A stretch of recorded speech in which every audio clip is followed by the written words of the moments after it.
Il a beau avoir d'autres chats à fouetter, Johnny Hallyday, très proche des siens, ne veut pas rester les bras ballants quand son clan est visé. Ainsi, particulièrement agacé par la couverture du dernier numéro de Voici, il a poussé un coup de gueule. La suite se passera au tribunal. Depuis qu'il est dans le show business, Johnny s'est habitué aux rumeurs les plus folles, sa mort ayant par exemple été annoncée des dizaines de fois par certains magazines à sensation. Il n'empêche qu'il ne faut pas trop le chercher non plus.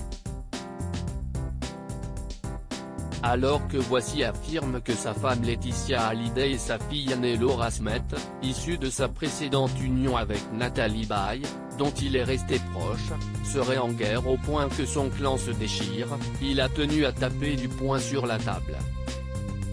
Sur son compte Twitter, Johnny Hallyday a partagé la couverture de Voici et a ajouté en commentaire « Les amis, ne lisez pas cette merde. Au moins, ça a le mérite d'être clair ». Dans la foulée, Laura Smith a annoncé, par le biais de son avocat, qu'elle allait attaquer le magazine Voici pour atteinte à la vie privée.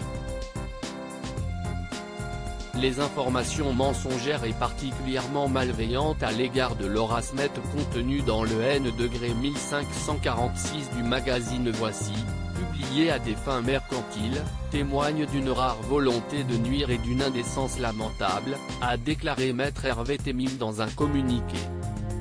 Une demande de réparation à hauteur du préjudice considérable subi par Laura Smith sera formulée, a informé l'avocat.